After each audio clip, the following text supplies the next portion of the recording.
होता ही है ना कि जैसे यहाँ पे बेंच बनते हैं और वहाँ पे जनाब अक्सर औकात हमने देखा है जिस टग ऑफ वॉर की मैं बात कर रहा था between the judiciary and the government, उस टग ऑफ वॉर में होता ये है कि ज़्यादातर जजेस जो है इस वक्त जो बैठे हुए हैं ऑनरेबल जजेस जो बैठे हुए हैं सुप्रीम कोर्ट में, वो अगर उस तरफ चले जाते हैं किसी और तरफ चले जाते हैं तो फैसला मुख्तलिफ आ जाता है। सो अगर यहाँ पे 23 जज होंगे और अगर फुल बेंच की भी बात की जाए किसी जगह पे या किसी वजह से फुल बेंच भी बिठा दिया जाए तो उसकी अगर बाइफर्केशन देखी जाए तो उसमें नंबर गेम्स को देखना ज़रा ज़रूरी होगा। वज़ीर दाखिला का बयान जो है मैं उसको संजीदा लूँगा। मैं नकवी साहब का, इंटीरियर मिनिस्टर साहब का जो बयान है, जो उन्होंने कहा है कि जनाब एक SHO की मार है, मैं उसको बहुत संजीदा लूँगा। क्यों मैं संजीदा लूँगा? देखें, अगर यहाँ पे अगर प्रॉपरली एक SHO जो है अगर उसको इन्वेस्टिगेट करने के लिए कोई भी चीज़ दे दी जाए, कोई भी काम दे दिया जाए, और to tell you very honestly and very frankly, अगर कोई SHO उसको प्रॉपरली इन्वेस्टिगेट करना चाहे और उसको फ्री हैंड दिया जाए तो ही कैन डू इट। हमें ज्वाइन किया है सीनियर तज्ज़ियाकार हैं राना मुबशर साहब। बहुत शुक्रिया आपका राना साहब, आपने सुनो पाकिस्तान को वक्त दिया। हुकूमत की जानिब से अदलिया से मुतालिक अहम कानून साजी का फैसला सामने आ रहा है, जिस पर अपोजिशन का सख्त रद्द अमल देखने का ऐलान भी किया गया और ये भी कहा जा रहा है कि ये हो सकता है। तो हुकूमत अदलिया से मुतालिक आइन साजी क्यों करना चाहती है, इसके पीछे मकसद क्या है? सिंपल सी बात है, इसमें कोई रॉकेट साइंस नहीं है। सिंपल बात यह है कि हैंड पिक्ड जो है लोग लगाए जाएं, और हैंड पिक्ड लोग लगाए जाएंगे तो ऑब्वियसली उसमें हुकूमत को जनाब उस पर बेनिफिट मिलेगा उसको। और ये जो tug of war between the government and the judiciary which is on from the last like so many months, वो उसमें हॉल्ट आ जाएगा, रुक जाएगी, किसी हद तक उसमें जनाब मेलो हो जाएगी। वो सिंपल ये तरीका है और कोई मसला नहीं है। और इसमें अगर हैंड पिक्ड लोग जगाए जाएंगे जुडिशरी में तो लेकिन पूरा जो सिस्टम है, पूरा सिस्टम जो है वो जनाब क्रम्बल कर जाएगा। और इसके चांसेस बहुत ज़्यादा है कि अगर यहाँ पे कोई ऐसी लेजिस्लेशन पास होती है और लेजिस्लेशन पास होकर जाती है जो कि बाद में चैलेंज भी होगी, और जब चैलेंज होगी सुप्रीम कोर्ट में तो वो अनडू भी हो सकती है। So they are very bright chances कि वो अनडू हो जाए सारी चीज़ें। लेकिन फिर भी एक जनाब कोशिश की जाएगी कि उस पर जितने भी लूप होल्स हैं हुकूमत की तरफ से देखा जाएगा कि लूप होल्स किसी जगह पे है लीगली तो उनको कवर किया जाए, कवर करके फिर वो जनाब लेजिस्लेशन सामने लाई जाए ताकि कल को जब ये चैलेंज हो तो उसमें मिनिमम चांसेस हो उसके टर्न डाउन होने में। लेकिन बात सिंपल सी है और वो ये है कि जनाब हैंड पिक्ड लोग होंगे तो हुकूमत का फ़ायदा है, हैंड पिक्ड लोग नहीं होंगे तो फिर प्रॉब्लम्स ही प्रॉब्लम्स है जैसे पिछले कई महीनों से चल रही है। राना साहब ये भी बताइएगा कि हुकूमत का मौक़िफ़ है कि चीफ जस्टिस की रिटायरमेंट के बाद सीनियर मोस्ट जज अब उनकी जगह लेंगे, मगर PTI इस पर शदीद तनकीद कर रही है। फौरी तौर पर नए चीफ जस्टिस के नाम का ऐलान करने का मुतालिबा किया जा रहा है, तो PTI का नए चीफ जस्टिस के नाम के फौरी ऐलान का मुतालिबा कितना जायज़ है? देखें, अगर पुरानी रूटीन से चला जाए, देखा जाए कि वो तो एक SOP है, उसको फॉलो किया जाता है सुप्रीम कोर्ट में। द सीनियर मोस्ट जज will make it, will be the chief justice. ठीक है जी, अगर उसी रूटीन पे चला जाए, वही तरीक़ाकार जो पहले चलता आया है उसी पे चला जाए तो जो भी सीनियर मोस्ट जज है उसको जनाब चीफ जस्टिस बना दिया जाता है। लेकिन इस वक्त जो इरादे हैं, जो PTI वाले समझते हैं कि हुकूमत के इरादे कुछ और हैं और जनाब वो हैंड पिक्ड अपना चीफ जस्टिस लगाना चाहते हैं, तो फिर इसलिए वो उसको पुश कर रहे हैं कि जनाब जितनी जल्दी हो सकता है वो जनाब चीफ जस्टिस की रिटायरमेंट से पहले नए चीफ जस्टिस के नाम का जनाब यहाँ पे ऐलान कर दें। अब वो ऐलान करते हैं नहीं कि नर्व्स की गेम है, सारी गेम नर्व्स की चल रही है यहाँ पे। ठीक है, और यहाँ पे कभी जॉइंट सेशन बुलाया जाता है, फिर उसको डिले कर दिया जाता है। पहले कल होना था, यानी कि आज होना था जॉइंट सेशन, और उसमें ये जनाब कहा जा रहा था कि जनाब एक लेजिस्लेशन लेके आएंगे ताकि वो जॉइंट सेशन से अप्रूव हो जाए। उसी की कड़ी थी एक, जो मैं कहूँगा कि जरदारी साहब भी जाके मिले और जाके जनाब मौलाना फजल रहमान साहब से मिले, लेकिन फिर भी नंबर्स जो हैं अगर सेनेट में देखे जाएँ तो वो पूरे नहीं हो रहे। सो अगर मौलाना साहब पे इस वक्त जो है ना द बक स्टॉप्स विद मौलाना फजल रहमान साहब, सो मौलाना फजल रहमान साहब क्या डिसाइड करते हैं, मौलाना फजल रहमान साहब किस तरफ जाते हैं, वो सारी चीज़ें अभी देखने की हैं कि मौलाना फजल रहमान साहब डिसीजन क्या लेते हैं। अगर उनका डिसीजन होता है कि जनाब वो बैठ जाते हैं जाके बेंचेस में, जो कि अभी नहीं है, अभी तो अपोजिशन बेंचेस में बैठे हुए हैं, लेकिन अगर वो बैठ जाते हैं जाके हुकूमती बेंचों के साथ, या अगर सपोजिटली लेजिस्लेशन में वो साथ देते हैं हुकूमत का, तो then it's going to be a different ball game all together. Rana साहब, chief justice of Pakistan justice Qazi Faez Isa की रिटायरमेंट की तारीख 25 अक्टूबर है। नई चीफ जस्टिस के नाम का ऐलान कब तक सामने आ सकता है? देखें, मैं वही कह रहा हूँ ना, द सूनर द बेटर।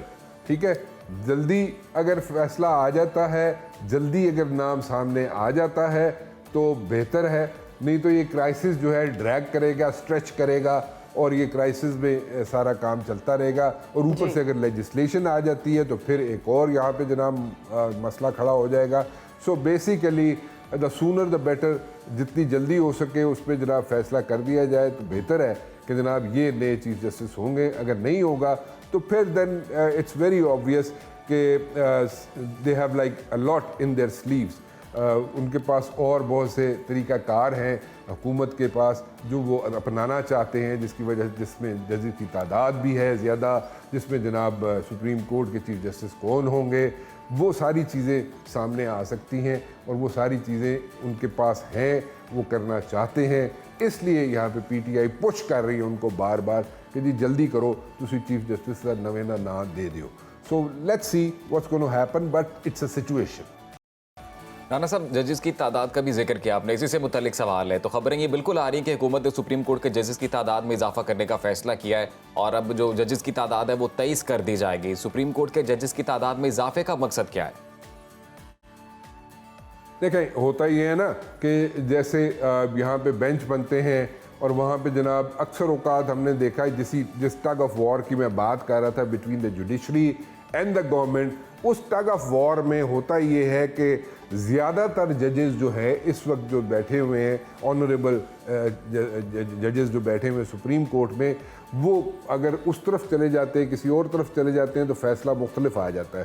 सो अगर यहाँ पे 23 जज होंगे और अगर फुल बेंच की भी बात की जाए किसी जगह पे या किसी वजह से फुल बेंच भी बिठा दिया जाए, तो उसकी अगर बाइफर्केशन देखी जाए तो उसमें नंबर गेम्स को देखना ज़रा ज़रूरी होगा। नंबर गेम्स की तरफ अगर जाए तो फैसले का जो डिसीजन आएगा उसमें चांसेस बढ़ जाते हैं कि जो भी चीज़ यहाँ पे आए सामने फुल बेंच के सामने, सुप्रीम कोर्ट के फुल बेंच के सामने, वो कहाँ पे जाके बैठती है। And there are very bright chances अगर नंबर बढ़ा दिए जाते हैं तो हुकूमत जो है उसको फ़ायदा होगा, हुकूमत के फेवर में जाएगा ये, और उसमें जो नंबर गेम है उसमें से हो सकता है कि ज़्यादा जज उनकी फेवर में फ़ैसला कर दें, तो उसमें उसको मद्देनज़र रख के चल रहे हैं। और बेसिकली ये जो नई लेजिस्लेशन है, जो अपॉइंटमेंट का तरीक़ाकार है चीफ जस्टिस का, उसको मद्देनज़र रख के फोकस करके, बेसिकली उसको फोकस करके ये तादाद बढ़ाने की बात हो रही है। लेकिन उसके बाद there are more to come, more things to come, जो कि सुप्रीम कोर्ट के सामने जाएंगी, उसमें भी हुकूमत का फ़ायदा हो सकता है अगर उनकी तादाद सुप्रीम कोर्ट के जजेस की बढ़ा दी जाती है। बिल्कुल ठीक है। राना साहब, पीटीआई में हम देख रहे हैं कि अंदरूनी इख्तलाफात खुलकर सामने आ रहे हैं। लीमा खान ने बानी पीटीआई की रिहाई के लिए अलग तहरीक चलाने का ऐलान कर दिया है, तो क्या पीटीआई में सरबराही की नई जंग शुरू हो गई है? यहाँ पे सब जो है अपने अपने लगे हुए हैं और जनाब अपनी अपनी जनाब पे सियासत चल रही है। और इसीलिए आप देखते हैं कि हर थोड़ी देर के बाद, अब तो खैर किसी हद तक कम हो गई ये चीज़ें, लेकिन आप देखते थे कि जनाब यहाँ पे एक एक दो दो घंटे के बाद मीडिया पे पीटीआई वाले आके और अपनी अपनी दुकान खोल के बैठ जाते थे, अपना अपना जो यहाँ पे थॉट प्रोसेस है उसको सामने लेके आ जाते थे, कन्फ्यूजन क्रिएट हो जाती थी। नाउ अब ये सारी कन्फ्यूजन क्यों क्रिएट हो रही थी, इसके भी मल्टीपल रीजंस हैं। ये कन्फ्यूजन अगर रहेगी और पीटीआई के अंदर मुख्तलिफ ग्रुप्स बने रहेंगे तो वो सूट किसको करता है? देखिए ना, सूट करता है सिटिंग गवर्नमेंट को, या जो इत्तेहादी हैं उनको सूट करता है कि यहाँ पे ग्रुप्स बने रहें। और अगर ग्रुप्स बने रहेंगे तो वो सबके लिए ठीक है, ताकि ये ग्रुप्स बने रहें यहाँ पे, और जनाब वो जो हुक्मरान है वो आराम से बैठ के जनाब यहाँ पे अपनी हुकूमत करते रहें। और वो कहें जनाब ये आपस ही लड़ लड़ के फारग नहीं होंगे, इन्होंने साढ़े नाल की करना है।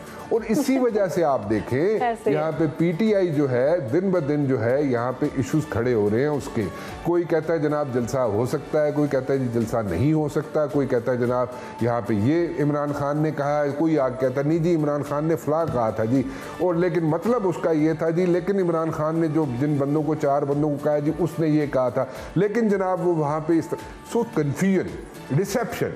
सो जो डिसेप्शन है वो सूट करती है हुक्मरानों को, और उसको जितनी हवा दी जाएगी इस डिसेप्शन को, या यहाँ पे ये कहा जाएगा कि जनाब पीटीआई के अंदर मुख्तलिफ ग्रुप्स हैं, जितना इसको रिपीट किया जाएगा, जितना यहाँ पे इसको जनाब तशहीर की जाएगी इस चीज़ की, उतना फ़ायदा होगा हुक्मरानों को, और वो लोग भी बददिल होना शुरू हो जाएंगे कि यार आपस ही पे लड़ देने। लेकिन इसको किसी न किसी जगह पे काउंटर करना पड़ेगा। अलीमा बीबी जो है वो ठीक है बाहर निकली है, लेकिन देन अगेन आपने फिर देखा सुना कि जनाब अलीमा बीबी के खिलाफ भी लोग बोलना शुरू हो गए विद इन पीटीआई कि नहीं जी इनकी कोई वर्थ नहीं है। सो फिर किसकी वर्थ है किसकी नहीं है, ये पीटीआई वालों को खुद डिसाइड करना पड़ेगा, और ख़ुद जनाब इस चीज़ को गेज करना पड़ेगा। और ये जो चीज़ें इमरान खान तक पहुंच रही है, या जो इन्फॉर्मेशन इमरान खान तक पहुंच रही है, क्या वो दुरुस्त है नहीं है, और अगर दुरुस्त नहीं है तो क्यों नहीं है, और अगर इमरान खान सही फैसले नहीं कर सक रहे उस इन्फॉर्मेशन की बिना पे, तो उसको कैसे ठीक किया जा सकता है। ये विद इन पीटीआई ये सारी चीज़ें एड्रेस करने की ज़रूरत है। ठीक है जी, ये तो पीटीआई के मामला हो गए। राना साहब अब एक और बड़ी खबर हालिया जो दहशतगर्दी की लहर है बलूचिस्तान में उससे मुतल्लिक, तो इस दहशतगर्दी के खात्मे के लिए सियासी और अस्करी क़यादत भी अब पुरज़्म दिखाई दे रहे हैं। वफाकी काबीना ने ऑपरेशन अज़्म इस्तेहकाम के लिए 20 अरब रुपए की मंजूरी दे दी, बल्कि कुछ ज़राए तो ये भी बताते हैं जी कि इकनॉमिक कोऑर्डिनेशन कमेटी की जानिब से 60 अरब रुपए तक की मंजूरी दी गई है। लेकिन दूसरी जानिब वज़ीर दाखिला में ये कहते नजर आते हैं कि दहशतगर्द सिर्फ एक SHO की मार हैं, बड़े ऑपरेशन की ज़रूरत नहीं है। तो वज़ीर दाखिला का ये बयान कितना संजीदा है? देखें, वज़ीर दाखिला का बयान जो है मैं उसको संजीदा लूँगा। मैं नकवी साहब का, इंटीरियर मिनिस्टर साहब का जो बयान है, जो उन्होंने कहा है कि जनाब एक SHO की मार है, मैं उसको बहुत संजीदा लूँगा। क्यों मैं संजीदा लूँगा? देखें, अगर यहाँ पे अगर प्रॉपरली एक SHO जो है, अगर उसको इन्वेस्टिगेट करने के लिए कोई भी चीज़ दे दी जाए, कोई भी काम दे दिया जाए, और to tell you very honestly and very frankly, अगर कोई SHO उसको प्रॉपरली इन्वेस्टिगेट करना चाहे और उसको फ्री हैंड दिया जाए तो ही कैन डू इट, ठीक है, और वो उसमें इन्वेस्टिगेशन भी बड़ी अच्छी तरह कर सकता है और बड़े अच्छे तरीके से उसके रिजल्ट्स भी दे सकता है। नाउ अब बात रहेगी ऑपरेशन। मैं इसको ऑपरेशन नहीं कहूँगा, चाहे वो जहाँ पे भी हो, चाहे वो KPK में हो, चाहे वो बलोचिस्तान में हो, चाहे वो मुल्क के किसी भी इलाके में हो, ऑपरेशन नहीं है। It's a intelligence based. It is an intelligence based. I would say mission कह लें इसको। Let me put it this way. Mission कहूँगा मैं इसको, लेकिन इंटेलिजेंस की बुनियाद पे इंटेलिजेंस एजेंसियों की जो यहाँ पे इनपुट है उस पे अगर लेके आगे चला जाए, जो कि हो रहा है, उस पे ये एक मिशन होगा जिसमें हमने जो हमारे मुल्क के अंदर टेररिज्म फैलाने की कोशिश की जा रही है, या कि किसी हद तक उसको कामयाब करने की कोशिश की जा रही है, उसमें इंटेलिजेंस की जो रिपोर्ट्स हैं उसको मद्देनज़र रख के वो मिशन जो है अकम्प्लिश किया जाएगा। वो मिशंस जो हैं वो मुख्तलिफ पॉकेट्स में होंगे, मुख्तलिफ इलाकों में होंगे मुल्क के, और उनकी बिना पे यहाँ पे वो मिशंस जो हैं 1 by 1 उसको कैटर किया जाएगा, उनको हैंडल किया जाएगा, उनको टेक केयर किया जाएगा। This is what's going to happen. और इस वक्त जो है जो प्रॉक्सी वॉर का जो जगह बनी हुई है, जो प्रॉक्सी वॉर के लिए जो जगह मुख्तस की गई है मुख्तलिफ इंटेलिजेंस एजेंसियों ने, जो कि पाकिस्तानी नहीं हैं एजेंसियाँ, जो हॉस्टाइल इंटेलिजेंस आउटफिट्स हैं, उन्होंने जो निशाना बनाया हुआ है वो बलूचिस्तान को बनाया हुआ है, और उन्होंने निशाना बनाया हुआ है यहाँ पे जो बॉर्डर है उसको, चाहे वो हमारा ईस्टर्न बॉर्डर हो, चाहे वो हमारा वेस्टर्न बॉर्डर। सही है राना साहब, मुझे आज समझ में आया ये मिशन और ऑपरेशन में जो आपने फ़र्क समझाया, ये समझ में नहीं आया इतना। चले एक और मामला उस पर नज़र डालना चाहती हूँ मैं। पंजाब में नून लीग और पीपल्स पार्टी के दरमियान पावर शेयरिंग मामले पर इख्तलाफात देखने में आ रहे हैं। पीपल्स पार्टी का शिकवा है कि कोई किसी की बात नहीं सुनता, हमारे MPs को फंड्स नहीं दिए जा रहे, मरीम नवाज उनसे मुलाकात भी नहीं करती, ये जो तहफ़्फ़ुज़ात हैं पीपल्स पार्टी के कितने संजीदा हैं? देखें, पीपल्स पार्टी के जो तहफ़्फ़ुज़ात हैं मैं उनको मैं नहीं फेंक सकता। I can not like throw them away in the dustbin. उनकी रिजर्वेशन जो है पीपल्स पार्टी की वो अपनी जगह बिल्कुल ठीक है, बट देन अगेन अभी एक मॉडस ऑपरेंडी उन्होंने इवॉल्व किया है कि हर 15 दिन के बाद, पंजाब की हद तक अगर मैं बात करूं, हर 15 दिन के बाद जनाब they are going to meet, Muslim League Noon वाले और पीपल्स पार्टी वाले ये मिलेंगे और गवर्नर हाउस में मिलेंगे प्रोबेबली पंजाब में। और अभी उन्होंने डिसाइड किया है कि जनाब जिस तरीके से मुस्लिम लीग नून वालों को फ़ंड मिलते हैं उसी तरीके से पीपल्स पार्टी वालों को भी फ़ंड मिलेंगे, उनके पार्लियामेंटेरियंस को भी फ़ंड मिलेंगे।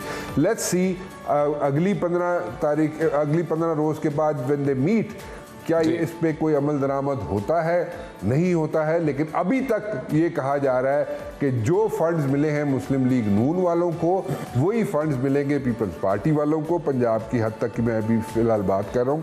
और वहाँ पे उनको भी उसी तरह अकोमोडेट किया जाएगा पीपल्स पार्टी वालों को जिस तरह मुस्लिम लीग नून वालों को किया जाएगा। लेकिन सिर्फ इंतज़ार कर लें, 12-15 दिन के बाद फिर ये मिलेंगे, they are going to meet up again at the governor house Punjab.